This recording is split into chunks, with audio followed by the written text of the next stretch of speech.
ভাই এই যে তৌহিদ হৃদয় আর জাকের আলী অনিক এদের যে পার্টনারশিপটা হয়েছে, এই পার্টনারশিপ দেখে কে কে মজা পাইছেন বলেন তো? যদি কেউ মনে করেন না এরা ভালো খেলছে, এদেরকে সাপোর্ট করা উচিত, তাদের আর খেলা দেখার দরকার নাই ভাই। এতটা বাজে ইন্টেন্ট, এতটা বাজে মাইন্ডসেট নিয়ে কি ক্রিকেট খেলা হয়? এই যে 25 ওভারের পর জাকের আলী অনিক নামছে, নেমে 40 বল খেলে 23-24 রান করছে। আপনি অন্যান্য দেশের যে কোনো একজন ব্যাটসম্যানকে দেখান তো 25-26 ওভারের পর নেমে এইরকম স্লো একটা ইনিংস খেলছে বা বর্তমানে খেলে, দেখাইতে পারবেন না ভাই। আর তৌহিদ হৃদয় এইটা মানে সেট করেই নামছে মাথার মধ্যে যে আমাকে একটা 50 করাই লাগবে। কারণ হচ্ছে তাকে নিয়ে যেভাবে সমালোচনা শুরু হয়েছে, এই ম্যাচটাতে খারাপ করলে সে 100% বাদ পড়বে। এই জন্য তার মাথায় ওই একটা চিন্তায় ছিল যেভাবেই হোক আমাকে একটা 50 করা লাগবে। সে যে 50টা করছে, মনে হচ্ছিল ভাই 1000 বছর ধরে খেলা দেখতেছি। ওই যে নামছে না নামছেই, খেলতেছে না খেলতেছেই, প্রায় 70টা বল ফেস করছে, তারপরে 50 করছে। এর মধ্যে 2টা বাউন্ডারি সে মারতে পারছে ভাই। এদিকে জাকের আলী অনেক 40টা নাকি 41টা বল খেলে 2টা বাউন্ডারি মারতে পারছে। চিন্তা করে দেখেন ভাই, কতটা বাজে ইন্টেন্ট, কতটা বাজে মাইন্ডসেট নিয়ে ক্রিকেটটা তারা খেলতেছে। হ্যাঁ, এখন এইরকম ইন্টেন্ট, এইরকম বাজে মাইন্ডসেট নিয়ে ক্রিকেট যদি আপনারা খেলেন, এই যে ধরেন ম্যাচটা শ্রীলঙ্কার বিপক্ষে বাংলাদেশ জিতলো, এইরকম সামনে 2-1টা ম্যাচ আরো জিতবেন, কিন্তু আইসিসির কোনো টুর্নামেন্টে গিয়ে কখনোই ভালো করতে পারবেন না। কারণ আইসিসির টুর্নামেন্টে গিয়ে দলগুলা যেভাবে খেলে, যেই অ্যাটাকিং ক্রিকেটটা খেলে, তাদের সাথে পেরে ওঠা সম্ভব হবে না। এই রকমের মাইন্ডসেট নিয়ে ক্রিকেট খেলা আমাদের ক্রিকেটারদের, এটা বাস্তব ভাই, এটা বাস্তব। তারা একদম মুখস্থ ক্রিকেট খেলতেছে ভাই। তারা ঠিক করেই রাখছে থিকসানা আর এই যে হাসারাঙ্গা, এই দুজনকে অ্যাটাক করব না, যতই খারাপ বোলিং করুক। আপনি দেখেন এই যে হাসারাঙ্গা, তাকে মানে সে যতই খারাপ বল করুক, তাকে দেখবেন ডিফেন্স করতেছে না করতেছে, করতেছে না করতেছেই, এমন ভাব যেন কি মানে মহা বল করতেছে আপনার হাসারাঙ্গা। এই হাসারাঙ্গাকে এই যে তানজিম সাকিব এসে কিভাবে খেলছে দেখছেন, কিভাবে ছক্কাগুলা মারছে, কিভাবে ছক্কাগুলা মারছে। সেই হাসারাঙ্গাকে আমাদের যারা মেইন ব্যাটসম্যান, তারা ভাই মনে করেন ভয়ে তাদের হাঁটু কাঁপতেছে, ভয়ে তাদের হাঁটু কাঁপতেছে। ভালো কথা, ভালো কথা, তাকে অ্যাটাক করবে না, অথচ তাকেই আবার উইকেট দিচ্ছে। তাকে অ্যাটাক করবে না, অথচ তাকেই উইকেট দিচ্ছে। তাহলে লাভটা কি হলো? তাহলে লাভটা কি হলো ভাই? যখন কেউ একজন আপনার উপর অ্যাটাক করবে, আপনি যদি চুপচাপ বসে থাকেন, তাহলে তো আরো বেশি অ্যাটাক সে করবেই ভাই। এই হাসারাঙ্গা অ্যাটাক করতেছে ভাই, কাউন্টার অ্যাটাক আমাদের দেশের প্লেয়ারদের করা উচিত ছিল। দেখতেন ক্যাপ্টেন হইতে পারতো যে হাসারাঙ্গাকে বোলিং এ আনতেছে না, বা হাসারাঙ্গাও সেই কনফিডেন্সটা আর পাচ্ছে না। এই যে বোলিং গুলা ভালো বোলিং করতেছে, এই কনফিডেন্স পাচ্ছে না, সেটা না। একজন বোলার তাদের উপর একদম চেপে বসছে, তাদেরকে আরো ভালো করে বসতে দিচ্ছে, চেয়ার পেতে দিচ্ছে, আসেন বসেন ভাই, এইখানে এখানে এসে বসেন। এই যে জাকের আলী এবং তৌহিদ হৃদয় যে ক্রিকেটটা খেলছে, তারা যদি একটু ফাস্ট ক্রিকেট খেলতো, 219 রানে বাংলাদেশের 9 উইকেট নাই। ধরেন একটু ফাস্ট ক্রিকেট যদি খেলতো তারা, দেখতেন হয়তো বা হতে পারতো যে 250 রান 9 উইকেট।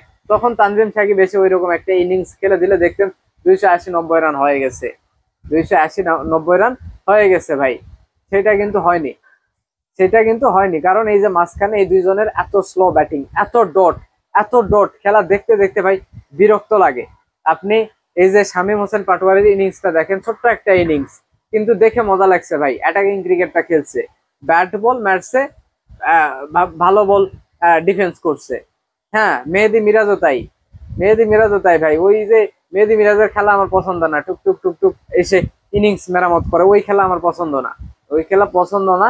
এই ম্যাচটাতে সেটা করতে যায়নি ভাই, শুরু থেকেই অ্যাটাকিং ক্রিকেট খেলতে চাইছে, আউট গেছে, বেশ ভালো কথা, কোনো সমস্যা নাই, কোনো সমস্যা নাই ভাই।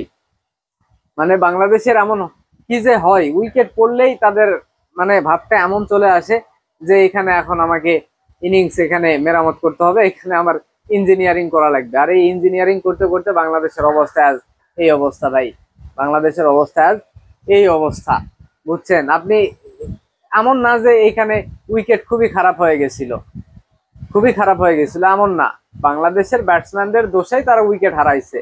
হ্যাঁ, উইকেট হারাইছে, এবং তাদের মাইন্ডসেট এরকমই ছিল, আমরা আমরা সেট হবো, লাস্টের দিকে গিয়ে মারবো, লাস্টের দিকে গিয়ে মারবো।